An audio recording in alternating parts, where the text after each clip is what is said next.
Dios, que muchas veces y de varias maneras habló a nuestros antepasados en otras épocas por medio de los profetas, en estos días finales nos ha hablado por medio de su Hijo. A éste lo designó heredero de todo y por medio de él hizo el universo.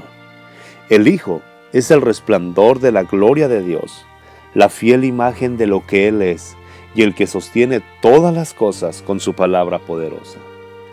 Lo que conocemos y no conocemos, lo que alcanzamos a ver y lo que nuestra mente no alcanza a comprender, desde el átomo más pequeño en esta tierra, desde la célula más insignificante que hay en nuestro cuerpo, desde la información que hay en nuestros genes y en nuestro ADN, desde cada punto que hay en tu cuerpo, hasta los macrocosmos, hasta las galaxias, hasta lo grande del universo, desde lo profundo del mar que aún no ha podido llegar el hombre, hasta lo más alto del cielo donde tampoco ha podido llegar, hasta el planeta más escondido en todas las galaxias. Todo es sostenido por la palabra poderosa de Jesús. Las situaciones que tú estás enfrentando, la vida que tú tienes, la manera en la cual tus hijos van a crecer, la forma en la cual tú miras cómo se va desarrollando un cuerpo dentro de otro, la forma en la cual la gestación va llevando a un ser humano desde ser unas células microscópicas hasta ser un hombre o una mujer que puede emprender una batalla y conquistar reinos. Todo ha sido sostenido y seguirá siendo sostenido por el Hijo de Dios, por la palabra poderosa de Él. En otro tiempo, Dios habló por medio de los profetas, pero en este tiempo, Él nos ha hablado y nos está hablando por medio de su Hijo. Y la carta a los Hebreos trata sobre esto, la manera en la cual Dios designó a su Hijo, el Hijo de Dios, Dios hombre, para que tú y yo fuéramos salvos. Nos habla también acerca del tipo o la sombra que debería de ser el tabernáculo y aquello que vivimos o que vivieron los israelitas en el Antiguo Testamento. Sin embargo, la norma de vida cambió cuando Cristo murió en la cruz del Calvario. Los gentiles no vivían bajo la ley. Los gentiles no tenían que circuncidarse para llegar a ser hijos de Dios o aceptados en el reino de los cielos. No tenían que guardar el sábado, no tenían que dejar de comer ciertos alimentos que Dios había determinado en la ley, en el antiguo pacto que lo hicieran. Sin embargo, en la carta a los Hebreos nos habla tanto de la ley y también nos explica de qué manera Cristo cumple cada una de estas partes. La preeminencia de Jesús en todas las cosas. ¿Por qué? Porque Jesús no fue creado. Jesús no es una creación. Algunas religiones sostienen que Jesús fue la primer creación y de ahí siguió el universo. Pero si Jesús fue creado, entonces no es Dios. Y el escritor de Hebreos presenta a este Jesús humano, no un Jesús mitológico, no un Jesús que llegó a la tierra envuelto en espiritualidad, que traspasaba paredes y que no comía. Los gnósticos manejaban esta idea aún antes de que el Señor Jesús llegara, pero los gnósticos aplicaron sus mitos a la persona de Jesús e iniciaron una corriente en la cual enseñaban que Jesús tuvo que haber venido solamente en espíritu. Primera de Juan dice que todo aquel que no acepta que Cristo vino en carne y sangre no es de Dios, sino que es del anticristo. Porque la idea de Dios jamás fue enviar a su Hijo como un espíritu, sino que lo envió como ser humano, de carne y hueso, para que padeciera lo que nosotros padecemos, para que sintiera lo que nosotros sentimos, y para que aprendiera la obediencia. Esto es lo que nos habla la carta a los Hebreos. Dice la palabra de Dios en Hebreos capítulo 2, del versículo 11. Tanto el que santifica como los que son santificados tienen un mismo origen, por lo cual Jesús no se avergüenza de llamarlos hermanos, cuando dice, proclamaré tu nombre a mis hermanos, en medio de la congregación te alabaré. En otra parte dice, yo confiaré en él, y añade, aquí me tienen con los hijos que Dios me ha dado. Por tanto, ya que ellos son de carne y hueso, Él también compartió esa naturaleza humana para anular, mediante la muerte, al que tiene el dominio de la muerte, es decir, al diablo, y librar a todos los que por temor a la muerte estaban sometidos a la esclavitud durante toda la vida.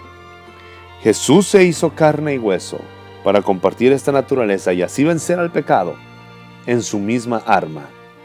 Así, por la gracia de Dios, por la muerte que Él sufrió, resulta en beneficio de todos nosotros los seres humanos.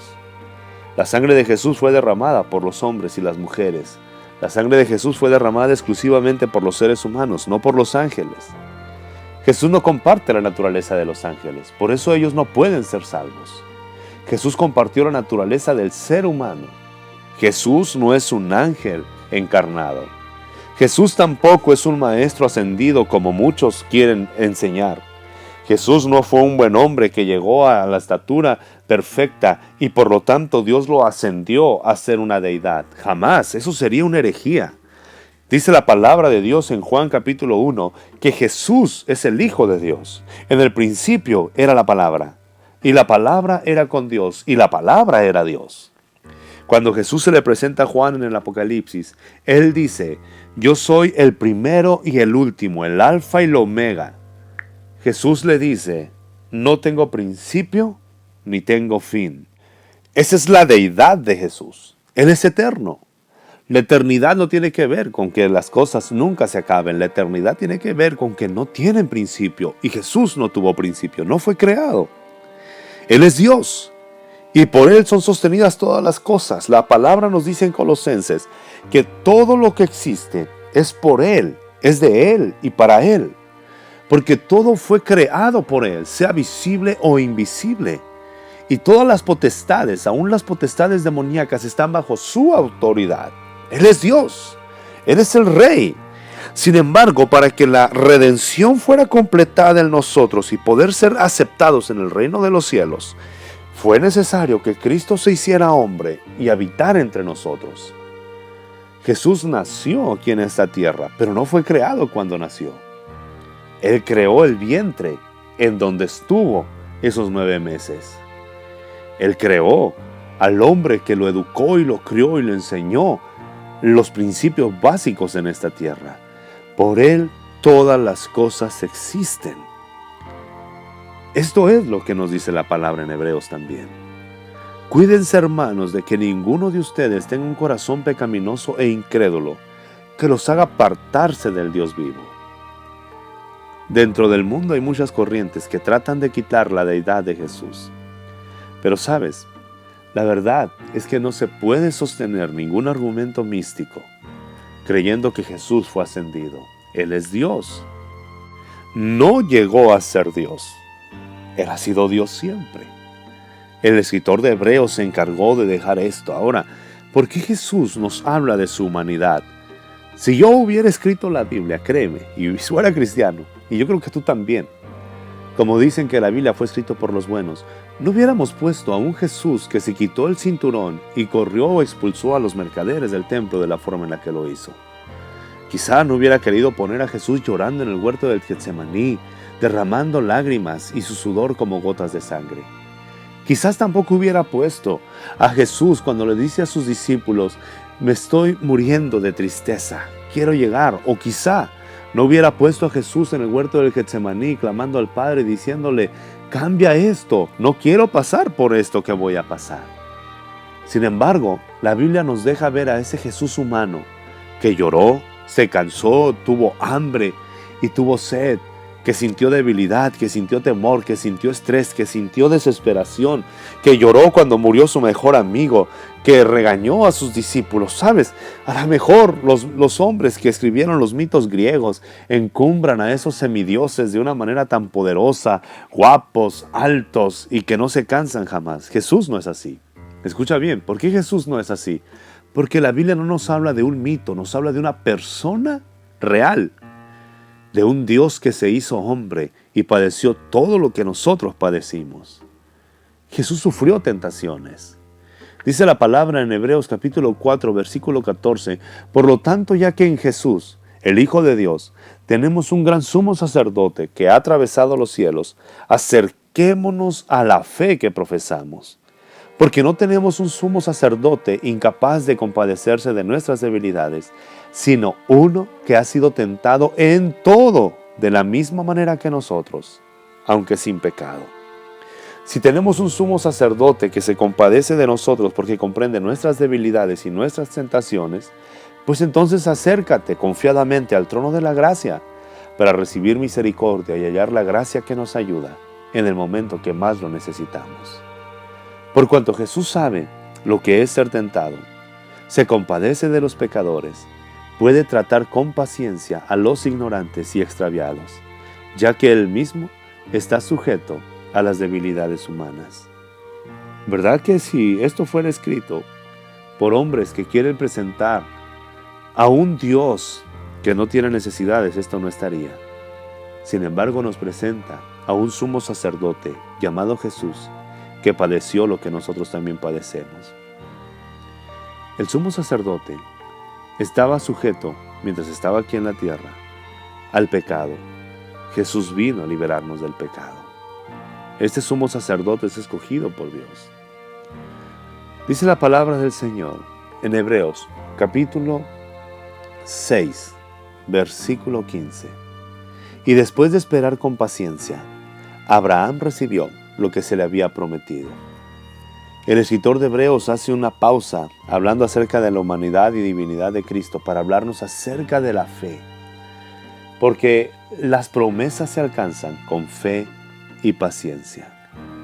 Nos habla acerca del sacerdote Melquisedec, pero nos dice que Jesús es mucho mayor que Melquisedec, porque permanece para siempre, porque su sacerdocio es eterno. Por eso, también puede salvar por completo a los que por medio de Él se acercan a Dios, ya que vive para siempre, para interceder por ellos. Cristo intercede por ti. Esa es la obra maravillosa que Él ha hecho.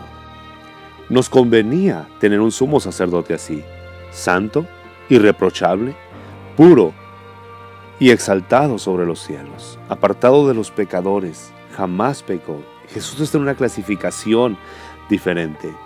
Todos hemos pecado. Jesús no pecó, a pesar de que fue tentado. Pero la meta de Dios no era una ley externa, sino lo que dice Hebreos capítulo 8, versículo 10. Este es el pacto que haré con ellos después de aquel tiempo. Pondré mis leyes en su mente y las escribiré en su corazón. Y en la casa de Israel yo seré su Dios y ellos serán mi pueblo. Ya no tendrá nadie que enseñar a su prójimo, ni dirá nadie a su hermano, conoce al Señor, porque todos, desde el más pequeño hasta el más grande, me conocerán. Esta es la obra que Jesús hizo. Plasmó en nuestro corazón por medio de su sangre las leyes de Dios. Sigue adelante y no te canses. La lectura de la carta de los Hebreos va a fortalecer tu fe.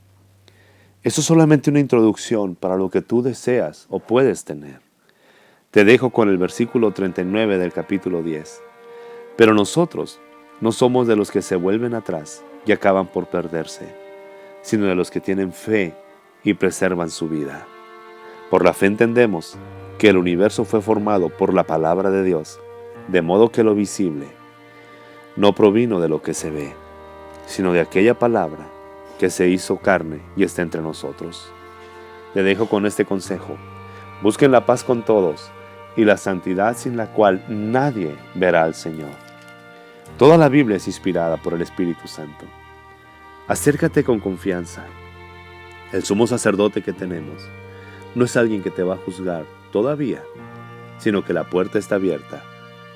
Y aquel que cree en Él como el Hijo de Dios y considera que Jesús es el único capacitado para interceder por Él ante el Padre, alcanza la salvación, conoce al Dios verdadero y sus pecados le son perdonados por la sangre que derramó el Hijo de Dios, el Cordero de Dios que quitó el pecado del mundo.